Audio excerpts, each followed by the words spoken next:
শুভ সকাল বন্ধুরা, আশা করছি তোমরা সকলে ভালো আছো, সুস্থ আছো। আমি অনেক অনেক ভালো আছি। বীরভূম জেলার ছোট্ট একটি গ্রাম থেকে আমি দেবকি তোমাদের সকলকে জানাচ্ছি আমার ব্লগ চ্যানেলে অনেক অনেক স্বাগত। আর এখন বাজছে সকাল ওই 9:30। এখন থেকে ব্লগটা স্টার্ট করছি, তোমরা ফুল ব্লগটি দেখতে থাকো, আশা করছি ভালো লাগবে। আর সকালবেলা মানে বাসি কাজে কোনো ব্লগ দিইনি, শ্যুট দিইনি, কারণ সকালবেলা এতটা কুয়াশা ছিল, প্রচণ্ড কুয়াশা ছিল, তো সেরকমভাবে কোনো শ্যুট করা হয়নি, তাই যে শেয়ার করা হলো না তোমাদের সঙ্গে সকালের কাজ। তো ওইদিকে ভাইদেরকে লাগিয়েছি কাজে, ওরা আর কি ধান ঝরাতে শুরু করে দিয়েছে। কালকে অবশ্য কিছুটা ধান ঝরিয়েছিল, তো আজকেও ধান ঝরাচ্ছে। এগুলো কালকে ঝরিয়েছিল আর আজকে দেখো ঝরাচ্ছে। কে দেখো, দিদি ওইদিকে ধানগুলো লাগিয়ে দিচ্ছে। আর ওই যে একটা ভাইয়ের বন্ধু ভাই, আর ওই যে দেওয়ারটা, আর এইদিকে রুদ্রের বাবা, দেখো ওর তো চোখ মুখ কিচ্ছু দেখা যাচ্ছে না, একদম সব ঢাকা। তো মানে খড়গুলোকে টেনে টেনে নিচ্ছে, পরিষ্কার করছে ধানগুলোকে। কালকে অর্ধেকটা মারা হয়েছে, আর আজকে আর কি অর্ধেকটা মারলে আর কি হয়ে যাবে। আর বাবা ওইদিকে খড়গুলো সামলাচ্ছে। কতক্ষণ লাগবে? 1 ঘন্টা কমপ্লিট। দেখি এখন বাজছে দেখো 9:30, 10:30 হতে তো কমপ্লিট হবে। তো চলো আমি এখন যাই স্নান করতে। আর দেখো সূর্য মামা বেরিয়েছে 3-4 দিন পর। তো আজকে তো মানে সবার মন খুশি সূর্য মামাকে দেখে এতদিন পর। সবাই আর কি যত যা ছিল শার্ট ভিজিয়েছে, আমিও অনেক শার্ট ভিজিয়েছি। জামা কাপড়গুলো কাচতে হবে, তো ওগুলো ডোবানো আছে, কেচে দিয়ে গা। আর এদিকে মুনু, দেখো মুনু বাইরে যা, ধান খাস না, পেট কামড়াবে, যা যা বাইরে যা, বাইরে যা, বাইরে যা। আর এখানে রুদ্রসোনা চুপ করে বসে আছে। চলো আমি জামা কাপড়গুলো কেচে দিই, নাহলে শুকাবে না। আমার সোয়েটারটাকেও দিয়েছি আবার। গা ধুয়ে একদম দেখো শার্টগুলো কেচে চলে এলাম আমি ছাদে জামা কাপড় মেলতে। আর মনে করলাম আজকে একটু শ্যাম্পু করব, তো করলাম না। কেন বলো তো, যে ধান ঝরাচ্ছে তো ধুলো উঠছে। ভাবলাম যে ধানটা ঝরানো হয়ে যায়, আজকে তো হয়ে যাবে, তাহলে কালকে শ্যাম্পুটা করবো, নাহলে আবার ধুলোতে ভরতে হবে মাথাতে। আর আজকে শ্যাম্পুটা করলে ভালোই হতো জানো তো। আজকে খুব রোদের তাপ, একটু গরম গরম ভাব লাগছে। তো যাই হোক দেখো 1 গামলা খেঁচেছি, এগুলো এখন আমি মেলে দিই। আস্তে আস্তে আমার হাঁপিয়ে গেলাম, এত ভারী এটা। জল ধরে আছে, নিগড়াতে হবে, দিয়ে মেলতে হবে। দেখো ধান ঝরানো প্রায় শেষের দিকে, আর ধান নেই। এই যে এই জায়গাটায় ধান ছিল, যে আর এই কটা আছে। আর এইদিকে বাবা কুটি নিচ্ছে এখন। আর মা দেখো মাথা ঢাকা নিয়ে আর কি, রোদ বেরিয়েছে তো অনেকদিন পর, তাই রোদ পোয়াচ্ছে, ধুলো উঠছে, তাও এখানে আর কি মাথা ঢাকা নিয়ে আছে। আর রুদ্র বাবার অবস্থাটা দেখো, পিছিয়ে একদম। এদিকে এসে, এদিকে এসে, ঘোরো ঘোরো, পিঠে না কি অবস্থা। তুমি কিন্তু খাটের এখানে যেও না। আর এদিকে দেখো আমি চা বসেছি। মনু মনু সর সর সর।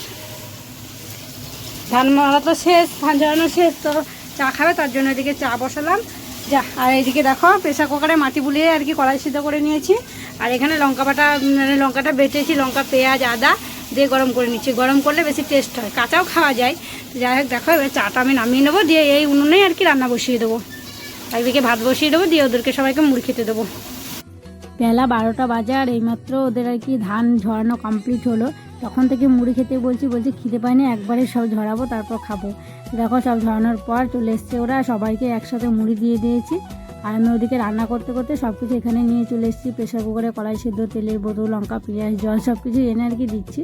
আর দিদিরও মুড়ি বেড়েছি। দিদি এখন আর কি ধানগুলোকে পরিষ্কার করে নিচ্ছে, আর বাবা গেছে হাত পা ধুতে। সবার জন্য একবার বেরিয়ে নিয়েছি। দুদিন থেকে তো মাছ কাকু মাছ নিয়ে আসেনি, ভাইদেরকে নিরামিষ খাওয়ালাম, ডিম খাওয়ালাম একদিন। তো আজকে দেখো মাছ নিয়ে এসছে, তারপর তেলাপিয়া মাছ, ছোটো ছোটো তেলাপিয়া মাছ। কী করবো, এগুলোই আর কি নিলাম। আজকে তো পোস্ত করেছিলাম, আজকে তেলাপিয়া মাছের ঝাল দেওয়া করবো। যে মাছগুলো এখন আমি বাছি, আর ওইদিকে ভাতটা আস্তে আস্তে হচ্ছে, মাছগুলো বেছে নিই। আর এই মাছগুলো বাছতে না অনেকটা টাইমও লাগে, কই মাছের মতো কাটা কত, এগুলো কত শক্ত। এখানে বসে বসে আর কি বাছছে, আর একবার করে জাল ঠেলে দিয়ে আসছি উনুনে।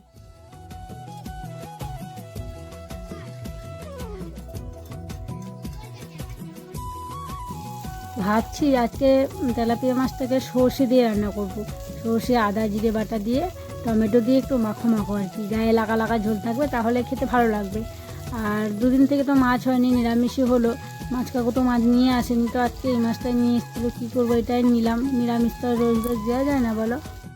ভাইরা তো মুড়ি টুড়ি খাওয়ার পর আবার লেগেছিল ধানের পিছনেই। তো যেই ধানগুলো আর কি ঝরিয়েছিল, সেই ধানগুলোকে বাতাস দেওয়া হলো। তো সবাই মিলে আর কি বাতাস দিয়ে ঝরঝরে করে নিল। খড়গুলো তাহলে উড়ে চলে যায়, আগড়াগুলো যেগুলো থাকে ফাঁপা ধান, সেগুলো সব চলে যায় বাতাস দিলে। তো তারপর দেখো তলার উপরে তুলছে আর কি ভাই, এদিকে ভাই আর বাবা আর কি তুলে দিচ্ছে, আর রুদ্র বাবা উপরে আছে। কারণ একজনকে উপরে থাকতে হয়, না হলে হবে না, মানে সমান করে চারিদিকটা সমান করে রাখতে হয় ধানটাকে, তাই একজনকে উপরে থাকতে হয়।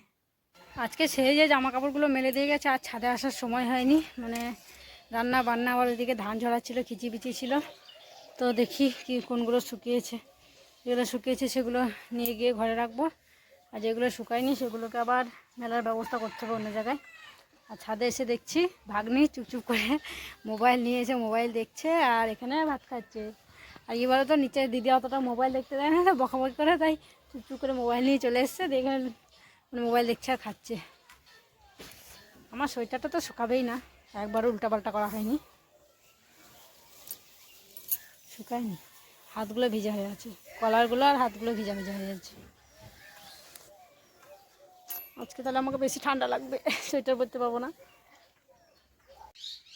আজকে যে ধানগুলো ঝরানো হয়েছে সেগুলো কিছু বস্তা আর কি রাখা হয়েছে বিক্রির জন্য, আর বাকি ধানগুলোকে তলার ওপরে তুলে দেওয়া হয়েছে, দিয়ে ত্রিপল টানানো, ত্রিপল দিয়ে আর কি ঢাকা দেওয়া হয়েছে, না হলে মুরগিতে ছিটিয়ে ফেলে দেয় তার জন্য। আর উঠোন টুঠোন সব দেখো পরিষ্কার করা হয়ে গেছে।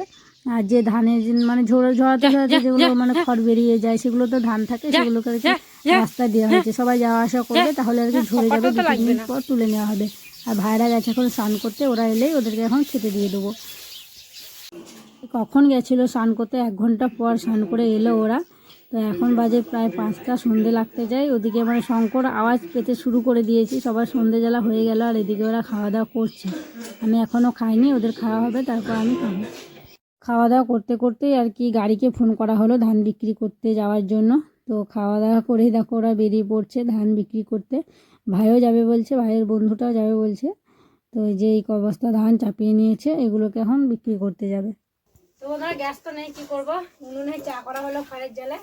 আর তারপর দিদি আটাগুলো সেনে দিল, আমি চা করছিলাম তখন, তারপর আমি বেলে দিলাম, আর দেখো দিদি রুটিগুলো করে নিচ্ছে। আর গ্যাসের থেকে কিন্তু উনুনে দেখো কত সুন্দর ফুলকো ফুলকো মানে রুটি হচ্ছে, লুচি বলতে চাইছিল, ফুলকো ফুলকো লুচি বলে বলে অভ্যাস, ফুলকো ফুলকো রুটি একদম ব্যায়াম খোলা বলছে, তো সুন্দর হচ্ছে। তো যাই হোক বন্ধুরা, চলো তাহলে আজকের ভিডিওটা আর বড় করছি না, ভিডিওটা এখানে শেষ করছি। তোমরা সকালে ভালো থেকো, সুস্থ থেকো, দেখা হবে আবার একটি নতুন ব্লগে। আর আজকের ভিডিওটা কেমন লাগলো কমেন্ট করে জানিও। আমার চ্যানেলে নতুন হয়ে গেলে চ্যানেলটিকে সাবস্ক্রাইব করে আমার পাশে থেকো। টাটা।